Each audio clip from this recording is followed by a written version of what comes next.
Ah, salut mon poteau, écoute, je sais pas si tu suis ma chaîne, tu reconnaîtras mon Fixie.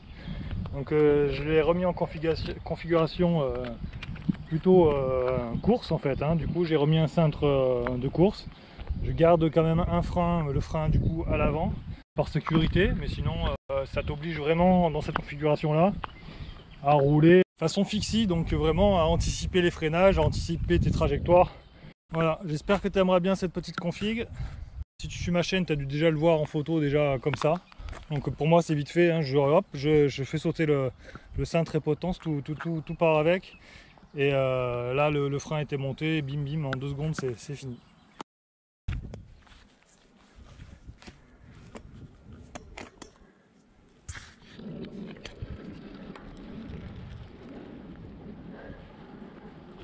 Alors du coup tu vas te dire mais pourquoi tu as changé, c'est juste pour le look? Alors non, c'est pas juste pour le look, déjà c'est pour le confort. Ici là quand tu as les mains sur le cintre, c'est vachement mieux. Et en fait j'ai mis le cintre plat parce que j'avais mis je devais faire beaucoup de villes avec.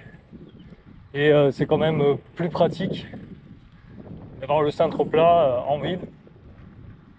Notamment au niveau de la position, de la hauteur de conduite. Alors je pourrais, vous allez me dire, mais tu pouvais jouer sur la hauteur de la potence, oui. Sauf que j'avais pas de potence, j'avais que des potences courtes. Des potences de course, je voulais dire.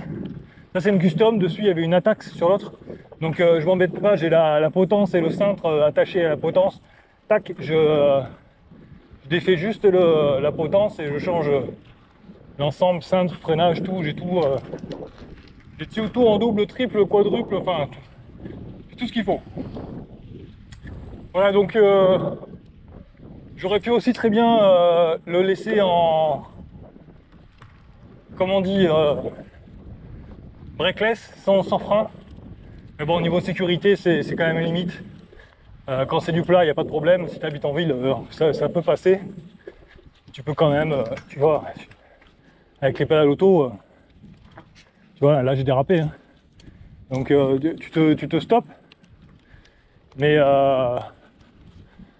avec les pédales auto, hein, sinon tu peux pas.